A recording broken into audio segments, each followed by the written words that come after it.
Hi, everybody. Steve Tarter, another edition of Tarter Sauce. And this is, well, we're here at the Peoria Journal-Star in Peoria, Illinois. And with me today, we've got representatives from the CWTC. That's the Community Workshop and Training Center in Peoria, Illinois. We have Patti Gratton, the Executive Director, Bill Adams, who's the Manager of Employment Services, and Rick Stephenson, former radio guy, now the Communications Coordinator at CWTC. Welcome, all of you. Thank you. Thanks for having us. Well, my pleasure. We've known each other for a long time. National Disability Employment Awareness Month. This rolls right off the tongue. Just, a mouthful. I was just thinking about it the other day. I knew you were. Give us a little background. What does that mean? Why don't you break that down for us, Patti? Basically, what we're talking about this month is the employment abilities of people with disabilities in the community, or whether it's at a sheltered workshop, or just the ability for them to be able to work in the community. And for people to recognize that just because an individual has a disability doesn't mean that they can't be successfully employed in the community. Now, we've heard that, I think those of us who've been around a while, that, I think I'm using an old expression here, hire the handicapped. Right. I know you won't use that now, but those things have been around. Is it better now? Is there greater awareness than there used to be? I think there's greater awareness, and one of the things that we're most proud of is that we work with a lot of employers in the Peoria area, and the relationship that we have developed with those employers has developed into something where they may hire an individual and then come back to us when they need someone else. So because we're maintaining those good relationships, I think that people are more aware and able to be more productive as far as we're employing people with disabilities. Bill, you've been at the have you done the same thing for these many years, or have you had most of them? Yeah. Okay, so you're a manager of employment services. What does that mean? I have 2 placement counselors who go around Central Illinois looking for jobs for our people. Oh, okay. When we get a referral into our agency, we want to sit down with that person and get to know them and find out what they want to do, because we want to find a career, not just a job. Right. We used to be kind of guilty of that, where we would go and talk to an employer and then come back and meet with our people and say, well, you'd really like to work here. We've changed our thinking around, and what we do is really get to know them. And I think the outcome, our success rate with that is 83% are staying employed beyond 1 year. So I think we're doing a better job of doing that. Well, and you've been on the case a while, so you're probably largely responsible there too. Rick, let me ask you, because as you said it when we were just getting ready here, you're the newbie. You've only been here 7 years. Yeah. But with that vantage point, now you're in radio around the country, certainly here in Peoria. So you come over to the I'll say the workshop at CWTC. What's your perception of the organization? Well, I think, I had a brother who was born with a form of cerebral palsy, and I was always tight with the workshop, even back in the radio days, and would volunteer to do different things. Mm-hmm.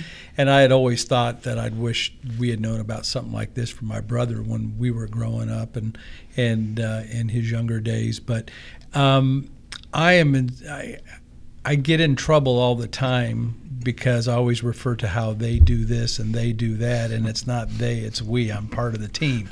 But I'm in such awe of what they do and the things they accomplish. And when I see people who, for a lot of their lives, maybe have been told in the past before they came to the workshop, you'll never be able to do this, or you can't do that. And what they show everybody is they can do it if they're given the opportunity. And there's just such a great mixture of personalities and great people. Several times during the day, they'll pop into my office to say hi, and we talk about this and that and whatever. And they're just great human beings. Mm-hmm. That really, I think that you'll find too, a lot of employers who hire them because they need somebody to do the job, but they also find out they do more to inspire them as well. And it's really kind of a win-win in a lot of ways. Very good. Patti, CWTC, if people don't know it, is big. You've got a lot of folks. We serve, officially, we serve Tazewell, Peoria, and Fulton counties, but we do reach into Woodford County also. We serve about 450 individuals with disabilities on an annual basis, and we have been doing it since 1960. Started with only 13 individuals with disabilities, and now we serve around 450 on an annual basis. So yes, we like to say one of the best well-kept secrets in town, even though we don't like to be a well-kept secret.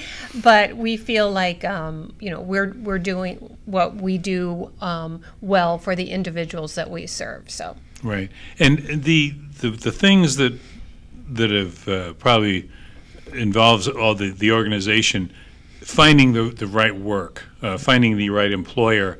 Is that, I mean, we do, we're covering Peoria now as it's going through some problems. Probably there's always a cycle, the things. Is it harder right now with the way things are? Or is the economy helping you or not? I think it ebbs and flows, just not necessarily having to do with the economy. Right now, actually, if you're an employer looking for entry-level employees, it's difficult. So therefore, that does work to our advantage right now. But no matter what, the employers and Bill and his staff have done a great job of developing those relationships, and so that our employers are really part of our CWTC family too. What are some of these employers? Can we mention some that have been long-standing with you? Maui Gym, Walmart, Kroger's, Planet Fitness. AMT, Hardee's, McDonald's, Burger King. Sometimes I feel like we go into every business in Peoria. Yeah, I was going to say that's a good cross-section of the community right there. Right. And I know Caterpillar has been a player in over years. We have about 175 individuals who work at our place on University who package Caterpillar parts on a daily basis. And that's been going on for a while. That has been going on also since 1960. So really? We've had a relationship with Caterpillar since 1960, and we appreciate that. We have individuals who come into the workshop every day, work Monday through Friday, 8 to 3:30, normal job, just like you and I have. One of the things that we're proud of is the fact that these individuals, they earn a paycheck, and then that money turns around and is being spent in the community, so they're supporting the community. And last year, or on an average, the payroll to our individuals with disabilities is over $1 million. Really? So that's, when you look at it that way, that's $1 million that's being reinvested into our community. Return on investment, really. This kind of speaks to what Rick was saying, the attitude of the folks that are there. But I'm flashing back when I was at the transit district, then called GP Transit, now it's CityLink. You'd go around to talk to groups about riding the bus and school groups, and I just, I'll just draw the comparison. As a Peoria High, where my kids went, but they weren't in the audience at the time I was there, the kids could have cared less what I was saying. I mean, because I probably thought bus guy, just went right over the top. And there was a buzz of the people talking, so I didn't think they could even hear me. Contrast that with when I was at the workshop and a big group of people. They were so attentive, they were so appreciative of transit, because that's a big thing for those folks. Right. Where we're located on University is right by the WMBD studios, and it's very centrally located and very easy for our folks to access the bus. And that's really one of the reasons that we stay where we're at, is because it's easy for our folks to get to and from work. And probably about 80% of our folks take some type of public transportation, whether it's CityLink or CityLift. Right. And that was always an important part there. And, I think people who sometimes don't think about public transportation don't realize the input that has. It gives somebody a chance to go to a job, What do you say, Bill, to somebody who's watching this or hearing this and thinks, well, I don't know if my business we could do that or not? What should they do? I guarantee you there's not a business in Peoria that couldn't benefit from hiring our people. First of all, it's a totally free service to them. Right. The people we will bring to them are all pre-screened. We're not going to take someone who wants to be a forklift driver into the local McDonald's or whatever. And one of the things we do is we want to focus on their abilities, not their disabilities. I think morale improves with every employer that we work with. There are some employers who want to go, or who I believe go above and beyond when it comes to providing services and making them part of the team. And then there's others who just want a worker that's going to come in, and there's nothing wrong with that. You know, if there is someone out there who's an employer that feels like, well, I really think this sounds like a good thing, but I don't have any positions, and still partner with us. You know, we take our consumers out and do mock interviews at different companies. You know, they can mentor a person, give a tour. There's a lot of things that, other than just a little bit of time, just would help. Just to find out more info. Right. Come in for a tour. Like, you know, Okay. I think people, every time they come in, it's just, they're totally amazed Right. by what they see. Rick, are there events coming up? Are there, you know, I know the month, the employment awareness is October, but are there other events that people will need to know about? No, as far as our events go, the next big one is the trivia. Okay. Super Trivia Challenge, which is in January on the 18th, and that's going to be at Embassy Suites. And you've done that for a number of years. Yeah, we started that. We started with a corporate trivia challenge back years ago, and that was one of those things that I emceed early on before I came to work there. And then when Patty took over as executive director, she hired me, and then we started the Super Trivia Challenge, and it grew from a 17-table event at Barracks Catered Inn to last year we were at the Paradise Hotel, and we had 54 tables. Wow. And it's I always joke that it's, and I'm not joking, I'm serious, I'm dead serious, that it's the premier trivia event in Central Illinois. You're dead serious? Dead serious. I'll take that to the bank. But it's just become a huge event because it's fun. It's not imposing. It's not intimidating. It's just a fun night.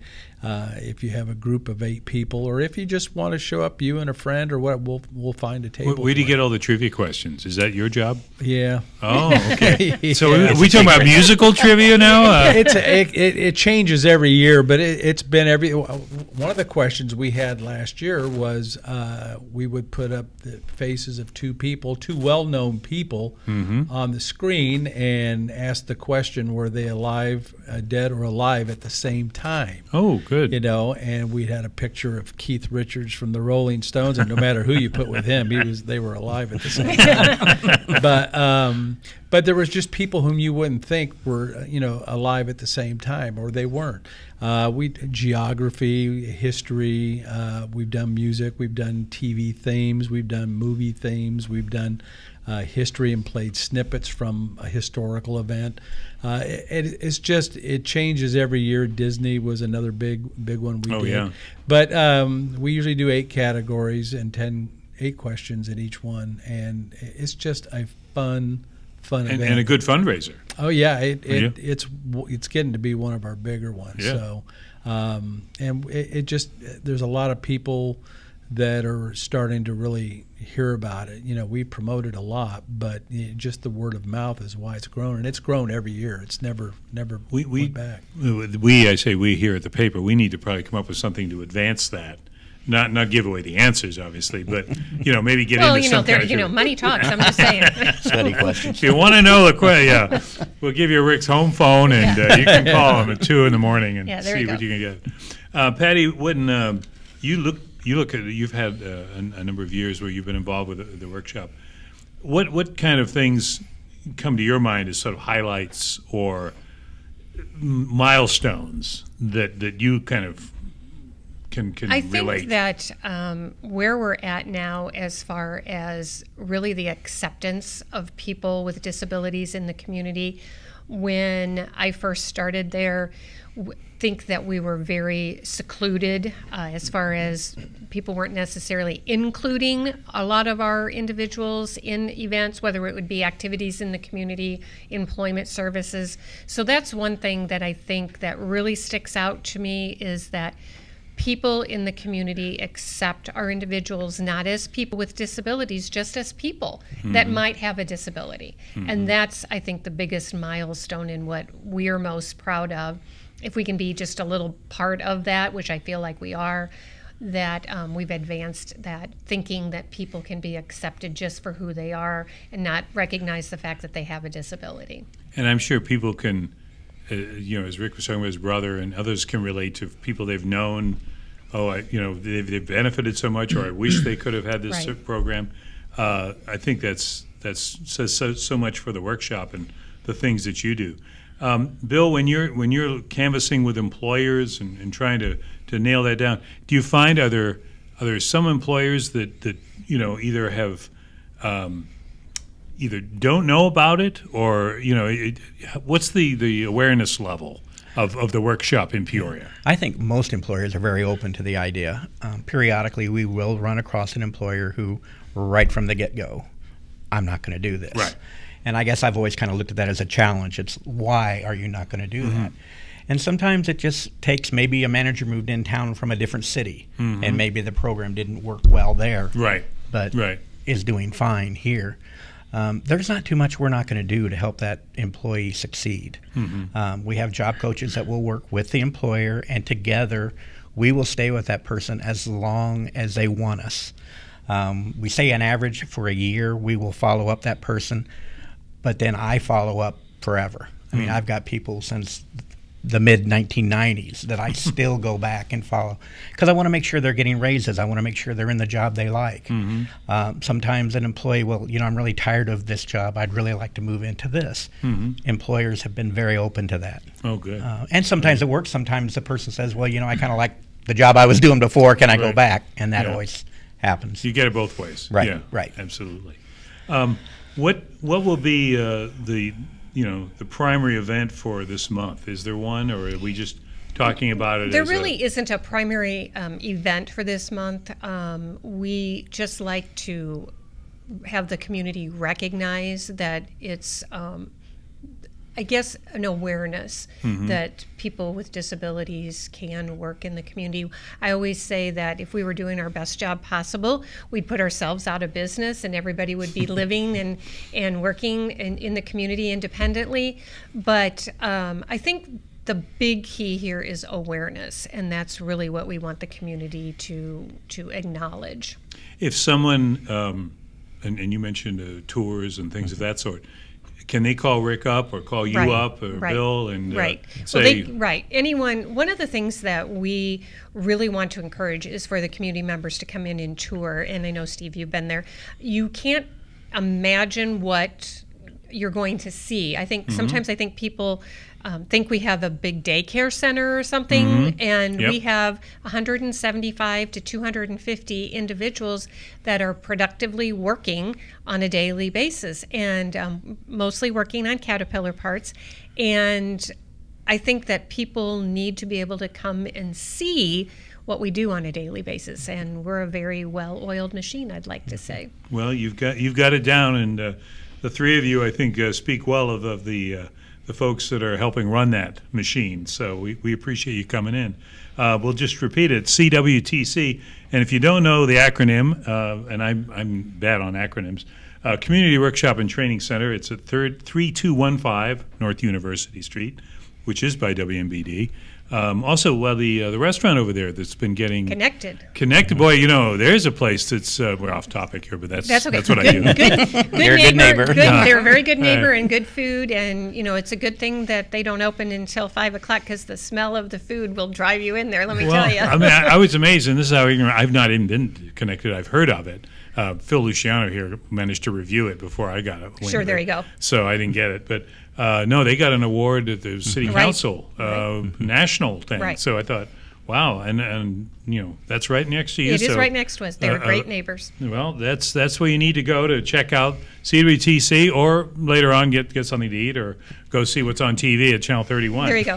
Anyway, well, we want to thank you, Patti Gratton, Bill Adams, and Rick Stephenson, all from CWTC, here for National Disability Employment Awareness Month.